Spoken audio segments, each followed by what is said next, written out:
Welcome to our SnipBack tutorial titled Taking QuickBacks, Extending Them, and Creating Highlight Reels with Slow Motion Effects. We'll start with a brief review of two important settings in SnipBack, the buffer and QuickBack. First, our buffer. Think of this as your safety net when using SnipBack. SnipBack is constantly recording and discarding in the background, and this setting tells SnipBack how far into the past you can go. If you don't record anything, then it keeps nothing. If you do record something, then this defines how far back into the past you can go to get stuff you may have missed. Next, we have our QuickBack setting.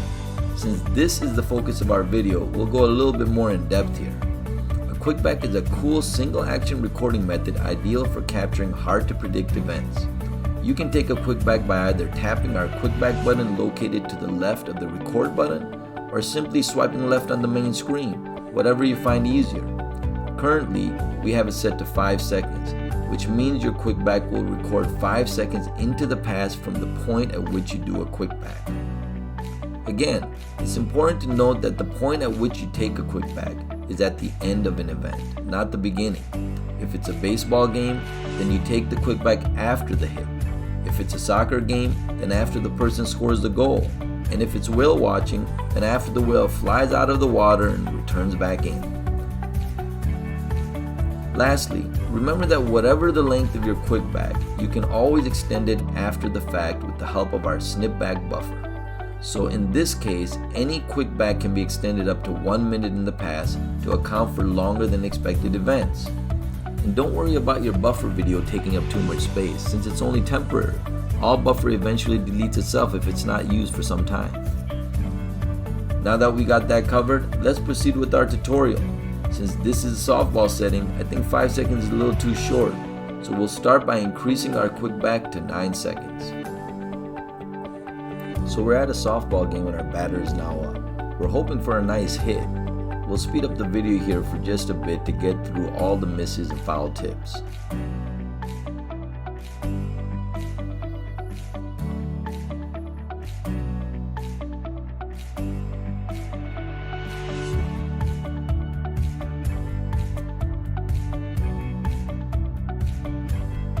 So finally we got a hit, so we're just gonna wait for the play to end. And now that it's over, we take our QuickBack. That's it, we got the play. Let's go to the gallery and check out what we got.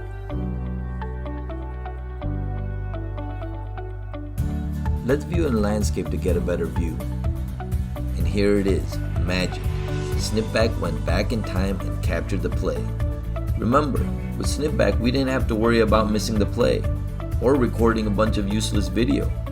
We just let the missed swings happen, the foul tips happen, and we just waited to see if there was going to be a hit. And since there was a hit, we just did a QuickBack after the play, went back in time, and captured what we wanted. That was it. Powerful and simple. But remember, if we did need to go further into the past, we can, because our SnipBack buffer kept the last 1 minute of video based on our settings.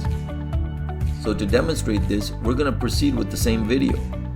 Let's say that even though we caught that last play, which is our key play, we wanted another version that actually had all the at-bat attempts, all the misses, all the foul tips, and we wanted to include that in a new video. So let's do it. We'll start by going to edit mode. Then we're going to select the extend trim option. This is because we're going to be going further back in time, and you can see that we're going further into the SnipBack buffer zone on the timeline. So we keep going further and further into the past to get all the video. Now that we've included all the extra video from the past, let's save it by just tapping the green check mark. Now let's create our highlight zones. They're going to be 4 in all. So to start with the first one, we tap the highlight button. Let's take a little bit just to briefly discuss how SnipBack editing works. SnipBack editing is really easy. Everything works on a simple set begin, set end method. You always start out in begin mode, as we are right now for the highlight feature.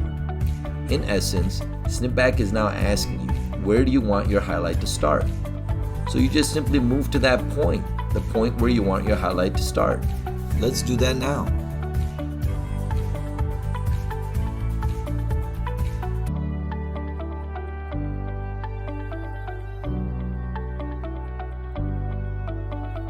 Now that we're here, then you just tap to the end mode. And once you're there, SnipBack is now asking you, where do you want your highlight to end? So now you move to the end frame, the point at which you want your highlight to end. Once you're done, you just hit the green check and now you've just saved a highlight. It's that simple. You can see the new highlight zone in the thumbnail bar below. Now let's go ahead and add 3 more highlight zones. We just tap the highlight button to get started, move to the beginning point,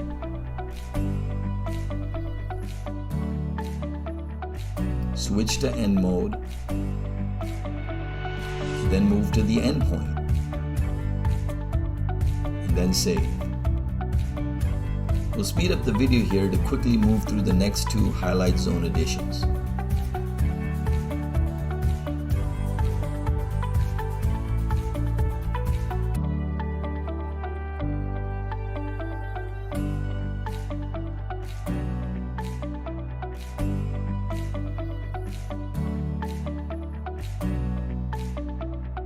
So now you can see we got the 4 highlight zones indicated below with the 4 yellow square boxes. Now the last thing we're going to do is add a slow motion effect in the last highlight zone at the point where the batter hits the ball. Let's do it. We start by tapping the slow motion button. Then we move to the point where we want our slow motion effect to start.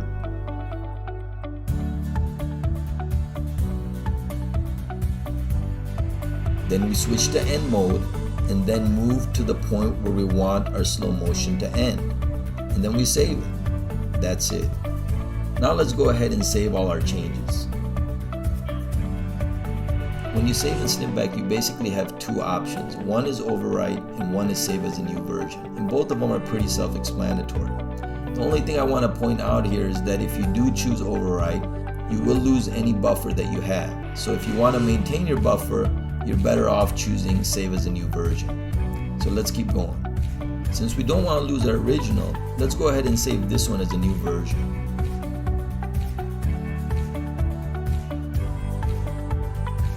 Now let's check out our new highlight reel. Here's highlight 1, highlight 2, highlight 3, and here's our last highlight with the slow motion effect. We added video from the past, pulled out 4 highlights, and added a slow motion effect. That's why we say SnipBack is powerfully simple. And the last thing I want to show to close out this tutorial is how we handle versions in SnipBack, which we think is pretty unique.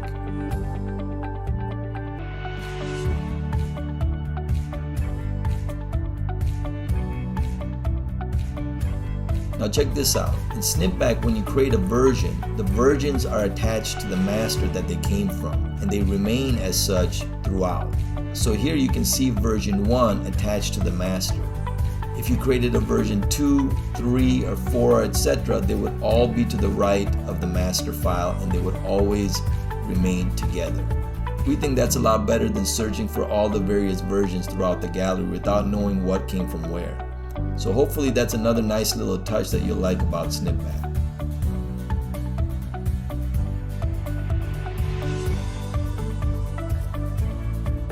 So that concludes our tutorial.